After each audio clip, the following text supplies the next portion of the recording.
Soy Pilar Lloret y trabajo con Eugeni y Sergio en el Departamento de Inversiones de NAO. ¿Qué os voy a explicar? Bueno, pues mis compañeros os han explicado la importancia de ahorrar y también, pues, bueno, el por qué hay que hacerlo, ¿no? Sobre todo, pues, por el impacto de la inflación y del coste de la vida. Pero claro, esto muchas veces, pues, es cierto que decimos, vale, todo eso lo entendemos, más o menos, pero ¿y ahora qué hay que hacer, ¿no? O sea, ¿cómo se tiene que invertir? Porque esto, claro, no soy un profesional, no tengo conocimientos. Entonces, bueno, para eso estoy yo aquí, o por lo menos voy a intentar explicaroslo en poco tiempo. En primer lugar, os voy a explicar, pues, que intentéis entender cuáles son los grandes tipos de activos financieros. Luego, pues también explicaros lo que son los riesgos de cada activo financiero. Yo creo que es muy importante. Desde luego, lo que sí que quiero que salgáis hoy de aquí es que riesgo cero no hay. Y luego, pues, qué es un fondo de inversión y cómo funciona, que muchas veces para aquellos que no sois profesionales, pues puede ser la forma de invertir, pues bueno, de una forma sencilla y con bastante seguridad, ¿no? Bueno, pues seguimos adelante. Lo primero que os he preparado, esta infografía, ¿no? He intentado que sea lo más sencilla posible y con los activos, más o menos las clases de activos más grandes que hay, ¿no? Bueno, pues hablamos de efectivo y depósitos. Esto lo tenemos todo claro. Prácticamente, pues todos tenemos una cuenta corriente en el banco, hemos hecho algún depósito y demás. Es la primera clase de activo que diríamos. La segunda también la soléis conocer, es la renta variable, lo que se conoce como acciones. Eugeni y Sergio han apuntado algunas pinceladas. ¿Qué os voy a decir que es la renta variable? Pues realmente es participar en el capital de una empresa.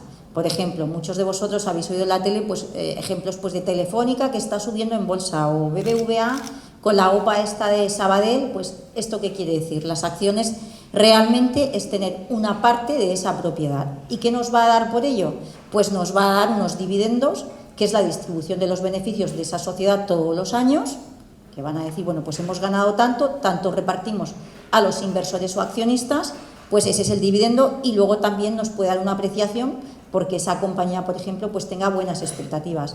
Pensemos, por ejemplo, en Inditex, ¿no? Una compañía bastante conocida, pues que bueno, que en un momento dado nos puede parecer atractiva, la compañía tiene unos beneficios, van incrementándose, pues también se revalorizará en bolsa. Y esa es nuestra expectativa también de beneficio dentro de nuestra inversión. Pasamos ya a un activo que a lo mejor es menos conocido, la renta fija o los bonos. ¿Qué son los bonos? A diferencia de lo que es la renta variable, que es participar en el capital de la empresa, aquí lo que tenemos es que hacemos un préstamo, por ejemplo, a esa empresa, a Telefónica o a Santander o incluso al gobierno, ¿no? Eso es un bono. Aquí, por ejemplo, le prestamos el dinero con un plazo, 1 año, 2 años, 3 años, 5 años, etc. A más plazo normalmente nos pagarán un interés mayor. No tiene por qué ser, pero normalmente sí, ¿no? Y a este interés se le llama cupón. Aquí, evidentemente, estamos más protegidos que la renta variable, porque no somos accionistas, no somos dueños de la empresa, pero luego ya veremos que también tiene sus riesgos. La rentabilidad normalmente va a ser inferior, un dividendo normalmente va a ser superior tal vez a un cupón, y también tendremos una revalorización en nuestro capital. Aquí en la renta fija lo único que pasará es que cuando venza ese bono, cuando pase ese tiempo de haberles prestado el dinero, pues nos devolverán nuestro dinero. Pasamos a los alternativos. Esto es un poco cajón desastre. Realmente los alternativos, aquí metemos todo aquello que no es un activo financiero y estamos hablando ya de materias primas, bueno, bastante desconocidas normalmente. Inmobiliario, pues por ejemplo el comprar una casa, un inmueble, lo solemos meter aquí, y luego ya pues el capital de riesgo, que en realidad no es más que invertir en acciones, pero de compañías que no son cotizadas. Bueno, son activos que suelen ser un poco más ilíquidos, normalmente hay que invertir con importes mayores. Y bueno, pues también es cierto que pueden ser un poco más complejos, pero también tienen su utilidad. Por ejemplo, si invertimos en inmobiliario, pues implícitamente, si es nuestra casa, no estaremos pagando ese alquiler. También podemos comprar un inmueble pues para alquilarlo, ¿no? Y eso nos dará una renta. Y finalmente, criptodivisas. Bueno, lo he metido aquí, en realidad son activos muy novedosos, son los denominados activos digitales. Han gozado de bastante popularidad, sobre todo porque, bueno, pues hemos visto que han tenido una volatilidad tremenda, ¿no? Unas ganancias muy fuertes, luego bajadas también muy fuertes y demás. Realmente lo que juegan a ser, o lo que intentan ser, es una divisa, es un método, una moneda de cambio, ¿no? Igual que, por ejemplo, pues tenemos el dólar o tenemos el yen o el euro, pues esto intenta ser igual. Cuando tenemos bitcoins o cualquier otra criptodivisa, pues que sea un medio por el cual podemos pagar bienes, pero realmente eso es una promesa por ahora, ¿no? en principio, y no dan derecho a nada. Hemos visto que, por ejemplo, pues la renta variable te da derecho a dividendo, lo que son los bonos te da derecho a un cupón, un inmueble te da derecho a una renta, pero una criptodivisa no te da derecho en principio a nada. Algunas sí que pueden, también son muy complicadas, la verdad que hay muchísimas criptodivisas, pero muchas pues no te van a dar nada. Bueno, también lo pongo como ejemplo, sobre todo porque es curioso que la gente joven normalmente, ¿dónde se suele mover los inversores y también los inversores menos profesionales? Del depósito a la criptodivisa. Fijaos que hay muchísimos activos, o por lo menos más activos, con determinados tipos de riesgo por medio y también que te pueden dar una rentabilidad muy buena, pero parece que la gente en general lo que tiende a moverse es entre lo más seguro y lo que está más de moda, ¿no? Que es la criptodivisa. Y ahí hay que llevarse cuidado porque, como hemos dicho, las volatilidades suelen ser muy grandes, ¿no? Pasamos ahora a los riesgos. Hemos visto los activos, pero cada uno tiene un riesgo, ¿no? Como hemos dicho, riesgo cero no existe. Hasta el depósito va a tener riesgo. Y aquí lo que tenemos que tener en cuenta, la máxima con la que os tenéis que quedar, es que aquí siempre la rentabilidad va a ir unida a más riesgo y más iliquidez del activo. Normalmente, si tiene un premio mayor, una recompensa mayor, es porque evidentemente estás exponiéndote más, ¿no? Y eso es sobre todo lo que quiero que penséis. Pero bueno, hay muchos tipos de riesgos, ¿no? No solamente, normalmente estamos más familiarizados con el riesgo de mercado, que es la volatilidad, como hemos dicho, ¿no? Esto lo vemos muchas veces también en los titulares. Hay gente que veis, por ejemplo, en la tele muchas veces, ¿no? Antena 3, pues por ejemplo, en el momento en que Trump anunció los aranceles, ¿la noticia cuál era? La bolsa pues ha caído un 5% o un 10% en 2 días. Eso es el riesgo de volatilidad, el riesgo de mercado, que tus acciones en un momento dado fluctúen o el valor de tus activos fluctúe precisamente por la ley de la oferta y la demanda, ¿no? Y por las noticias y las expectativas. Vale. Pero bueno, también tenemos riesgo de tipos de interés. El riesgo de tipos de interés va asociado sobre todo pues, a que el Banco Central Europeo, por ejemplo, suba tipos. ¿Qué pasaría si tuviéramos, por ejemplo, una hipoteca a tipo variable? Pues que si sube tipos el Banco Central Europeo, nuestra cuota, si tenemos que refijar, evidentemente nos va a costar más pagarla, ¿no? Eso también tenemos que tenerlo en cuenta, tenemos que meterlo en la ecuación. Riesgo de crédito, como hemos comentado, podemos prestar dinero a una entidad, podemos también prestar dinero al gobierno. Bueno, pues esto también va a haber un riesgo de crédito o riesgo soberano en el caso de gobierno, porque, oye, también puede que nos impague, ¿no? En un momento dado, a lo mejor le hemos prestado el dinero, pues pensemos, no sé, a CaixaBank y que CaixaBank esté mal y diga, oye, pues no te lo puedo pagar. ¿Es improbable? Bueno, pues es improbable o poca probabilidad porque normalmente cuando vas al mercado de bonos pues son emisores muy solventes, pero bueno, hay veces que los emisores no son tan solventes y también hay que tenerlo en cuenta. Riesgo de liquidez, lo que hemos dicho también, es el riesgo de que en un momento dado necesites tu dinero y vayas al mercado o vayas a salir a vender el activo que tienes y no puedas venderlo y, bueno, pues no puedas hacer frente a tus pagos, a tu día a día. Y finalmente el riesgo divisa. Aquí pensemos, por ejemplo, para explicar el riesgo divisa, que podemos, por ejemplo, elegir entre Inditex o Apple, acciones de Inditex o acciones de Apple. Cuando yo compro acciones de Inditex, como las compro en euros, pues simplemente, si Inditex se revaloriza, pues ganaré dinero y ya está, esa será mi rentabilidad. Pero si Apple se revaloriza, por ejemplo, si he optado por Apple, Apple se revaloriza un 15%, pero el dólar, porque están las acciones en dólares, baja un 10%, pues evidentemente no ganaré un 15%, ganaré un 5%. Hay que tenerlo también en cuenta, ¿no? Principalmente estos son esos riesgos. A ver, riesgos podemos ver muchos. Como ha apuntado Eugeni, riesgo de inflación también existe, de que perdamos poder adquisitivo, riesgo político también en un momento dado, riesgo de apalancamiento, que tengamos mucho endeudamiento, que a lo mejor muchas veces hagamos inversiones con un dinero que hemos pedido prestado y que tendremos que devolver. Hay que llevar cuidado con ello. Pero sobre todo, para no perdernos en este de Magnum, lo que tenemos que pensar es, oye, cada tipo de activo tiene unos riesgos, pero compensa con los otros. Las carteras, por eso, deberían ser diversificadas. ¿Por qué? Porque vas compensando riesgos, ¿vale? Por ejemplo, el efectivo y depósitos. Parece que no tiene riesgo, pero sí que hay. Hay un efectivo, el efectivo, por ejemplo, te pierde poder adquisitivo, como hemos visto. Normalmente no va a batir a la inflación. Ahí, si lo tienes todo en cuenta corriente, pues en unos 20, 30 años tus ahorros pues probablemente te den para menos, ¿no? También tienes un riesgo de contraparte. Aquí sobre todo hay que tener en cuenta que el dinero que está garantizado que tienes en el banco son 100.000 euros, pero en un momento dado, si es más de 100.000 euros y ese banco está mal, pues a lo mejor puedes perder dinero. Bueno, pues tienes que jugar también con ese factor. Renta variable, bueno, hemos visto que tiene mucho riesgo de mercado. Normalmente es el riesgo de mercado, la mayor volatilidad suele ser en este activo, ¿no? Bueno, criptodivisas más, pero bueno, ¿qué es lo que ocurre? Que bueno, que de todos modos tiene una ventaja. ¿Qué ventaja tiene? Es líquida, bate la inflación, que es lo que hemos dicho también, que es algo que el efectivo no lo hace, y luego pues aparte también participas del crecimiento de unos beneficios de las compañías.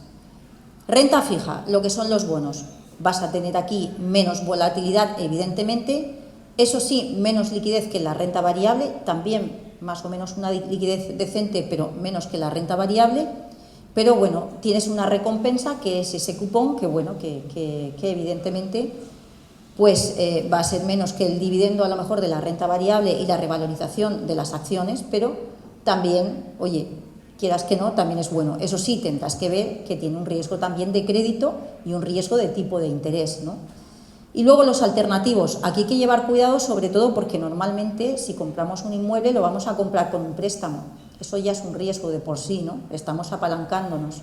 Si en un momento dado necesitamos venderlo, suele ser más ilíquido, suele tener más costes. Entonces todo esto tenemos que rebalancearlo muy bien. Y finalmente las criptodivisas, pues ahí hay una volatilidad extrema. Como hemos dicho además, el resto de activos sí que tienes un derecho a cobro de algún tipo, una recompensa. En el caso de las criptodivisas no está tan claro y además tienes una volatilidad bastante extrema. Normalmente es un activo muy especulativo que nosotros desde luego normalmente no aconsejamos meterlo en carteras, pero bueno, al final como decimos es un poco también, cada uno tiene que ver su perfil de riesgo y de lo que se trata también es de que haga una cartera diversificada. Bueno, pues hemos visto los riesgos y ahora decimos, vale, y quiero hacer una cartera diversificada. ¿Y cómo la hacemos? Porque yo no soy un experto, ¿no? Y ponerme aquí, pues analizar compañías y bueno, pues analizar bonos y demás, pues no es algo que pueda hacer, ¿no? O que tenga herramientas para hacerlo. Bueno, pues en este caso, para eso están los fondos de inversión. ¿Qué es un fondo de inversión? Realmente es un vehículo colectivo en el que alguien que está interesado en invertir normalmente va a una entidad gestora que es quien lo promociona y quien lo gestiona con un equipo de profesionales y entonces pues bueno, ve si la política y lo que es el riesgo de ese fondo pues le encaja y entonces puede poner dinero ahí, a cambio va a recibir unas participaciones y bueno, va a poder participar de esa cartera diversificada de ese fondo sin tener que tomar él las decisiones de inversión. Aquí está el esquema. Los partícipes aportarían ese dinero, recibirían participaciones de ese fondo. Aquí, por ejemplo, pues lo vemos, aquí este sería el fondo de inversión. En este caso, pues un fondo de inversión de renta variable, pues como podría ser el de NAO. Ese dinero, esa cuenta de ese fondo de inversión va a estar en un depositario custodio. Esto es importante, es un banco como puede ser Santander, BBVA, Bankinter, etcétera, que va a dar fe de que estos activos existen. Viene aquí, esta figura está aquí para dar seguridad y para que no haya fraudes y lo gestiona un equipo de profesionales pues como podemos ser pues Eugeni, Sergio y yo, ¿no? Que toman esas decisiones de inversión. Y aquí siempre, importantísimo, cuando alguien quiere invertir en un fondo de inversión, es que ese fondo esté regulado por CNMV. CNMV es quien va a controlar a todos estos, que no hagan lo que les dé la gana, ¿no? De hecho, además, va a imponer unos límites también al equipo de gestión y va a decir, oye, cuidado, tú decides qué es lo que hay en el fondo, pero yo también te voy a decir que hay unos límites que no puedes traspasar para que no cojas más riesgo del que se debe asumir, ¿no? Esto es lo importante principalmente, ¿no? Como veis, pues por ejemplo, aquí tenemos que se puede participar de una cartera, pues de compañías bastante conocidas, ¿no? Como puede ser Microsoft, Louis Vuitton, Unilever, Inditex, etcétera, ¿no? Sobre todo lo que es, pues bueno, de alguna forma lo que sería condensar lo que es la definición de un fondo de inversión. Al final es como una cooperativa de inversión. Un inversor puede entrar hoy, eso sí, salir mañana. El fondo de inversión debe ser líquido totalmente. Se debe gestionar con un plan claro. Tienes que tener una política de inversión y esa política de inversión la debe conocer el partícipe. Y luego, pues sobre todo, importantísimo es que está supervisado por CNMV y que aparte están fuera, los activos del fondo fuera del balance de la gestora del custodio. ¿Esto qué quiere decir? Que si la gestora o el custodio quiebran, no pasa nada, el CNMV va a nombrar a otros, pero eso sigue estando ahí porque es de los partícipes, es algo que no es propiedad de la gente que lo gestiona, ¿no? No pasa por la cuenta corriente. Y bueno, pues principalmente, ¿qué es lo que tenemos que tener aquí en cuenta? Pues bueno, sobre todo que se puede invertir en casi cualquier activo, los que hemos visto antes, se puede invertir a través de fondos de inversión, podemos tener fondos de renta fija, de renta variable, monetarios, etcétera, incluso alternativos también, que son compatibles. Importante, eso sí, que son de liquidez diaria, con lo cual, pues un partícipe, sea cual sea su horizonte temporal, si en un momento necesita su dinero, lo va a poder sacar y obtenerlo pues en un plazo de unos 3 días como mucho, tenerlo en su cuenta corriente. Y lo que sí que es importante es atender a esa política de inversión, que es la que nos va a decir si ese fondo nos encaja o no nos encaja a nosotros, tanto desde el punto de vista de cuánto queremos que se rentabilicen nuestros ahorros, como desde el punto de vista de nuestro perfil de riesgo también, ¿no? Y luego, pues, importante también que los gestores del fondo no pueden hacer lo que quieran, tienen que estar atendiendo a esa política y a unos límites legales de diversificación, ¿no? Precisamente para que los partícipes pues no se vean afectados, ¿no?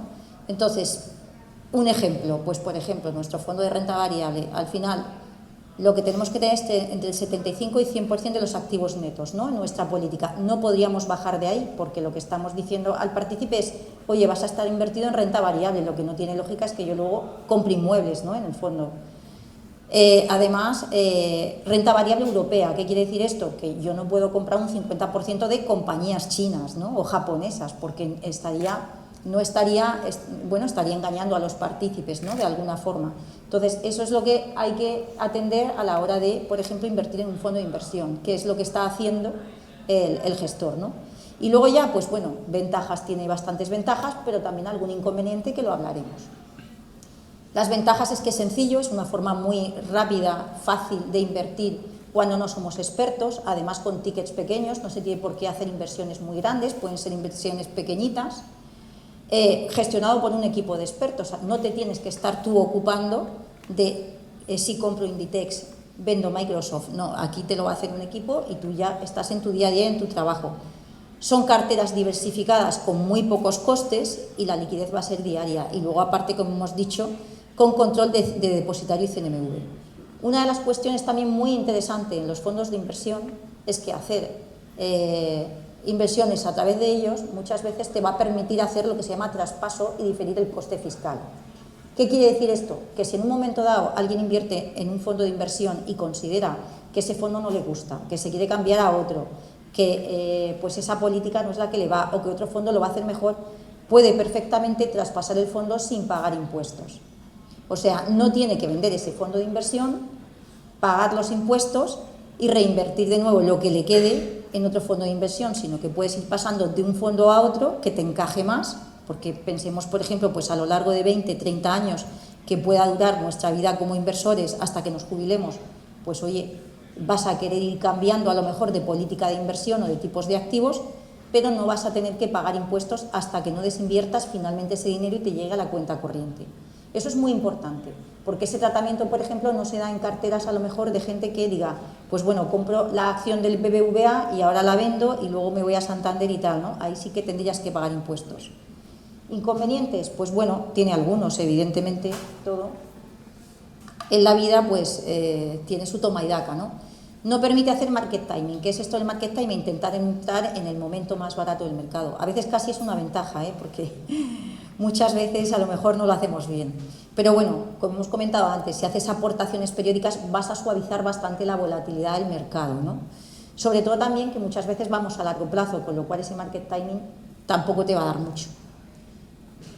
Lo he puesto como inconveniente, pero en realidad más que nada es algo que sí que tenemos que tener en cuenta. Los gestores están sujetos siempre a esa política de inversión. Los fondos tienen un folleto que te va a explicar cómo van a invertir y en qué.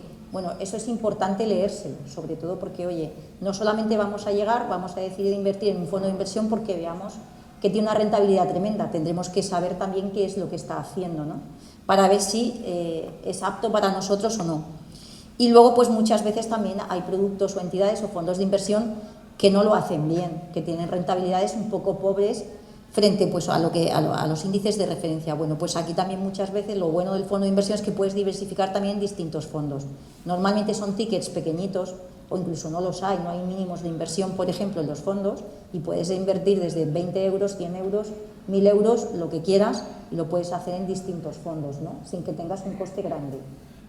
Y esto es un poco todo. Me gustaría terminar, eso sí, con unas reglas sencillas que no es sobre tema de fondos de inversión, sino que es en general pues, un checklist para el tema de la gestión de nuestro propio patrimonio, ¿no? El primero de ellos es que nos pongamos objetivos realistas. Aquí pensar que vamos a invertir 1000 euros y dentro de un año vamos a tener 10.000, no es un buen objetivo, ¿eh? No, ya os digo que eso no nos va a conducir más que al casino. Definir un horizonte, y más que definir un horizonte, saber tener distintos horizontes, ¿no? Saber lo que tenemos que tener a corto plazo para nuestro día a día, como hemos dicho, ese efectivo que siempre tenemos que tener, esa cuenta corriente que es necesaria, qué es lo que queremos para el medio plazo y para el largo plazo, pues ese dinero que a lo mejor sí que no vamos a necesitar, ¿no? Y ese ya lo podemos poner más en activos de más riesgo. Pequeños importes con ahorro periódico. ¿Por qué pequeños importes? Porque nos va a permitir ir cogiendo confianza, ir estudiando bien las cosas y, por supuesto, no hacer tonterías, ¿no? No cometer sobresaltos y de repente asustarnos porque hay una gran caída de mercado o cuestiones así. Diversificar, desde luego, sobre todo en activos, en países y sectores. Al final España no es lo único, el IBEX 35 no es lo único que hay, y luego en fondos de inversión también, distintos fondos con distintas políticas. Evitar también el exceso de activos y líquidos, porque aquí evidentemente son activos que hemos dicho que son más opacos, que tienen más costes y que la venta es difícil. No quiere decir que no los tengamos, sino que tenemos que medir también los riesgos que corremos. Y desde luego que sean productos registrados en CNMV. Aquí, sobre todo, si no está en CNMV, pues es un producto que no es para ti.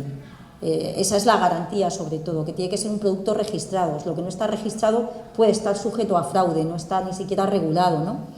Y, desde luego, si hay alternativas o hay propuestas de inversión por ahí que te prometen mucho y que tienes que invertir deprisa, nada, las cosas hay que pensarlas, hay que estudiarlas, hay que leerlas y, desde luego, cuando dicen corre, corre, que es que esto se termina, nada, eso probablemente sea un fraude, ¿no? Aquí, sobre todo, desconfía de rentabilidad alta y sin riesgo, garantizada, plaza limitada hoy. Esto, desde luego, normalmente es la antesala de un fraude, ¿no? Y eso lo tenemos que tener muy en cuenta. Pues bueno, esta ha sido mi parte. Yo ahora voy a dar paso a Pablo, de nuevo, ya pues para ir finalizando el evento. Así que nada, muchas gracias.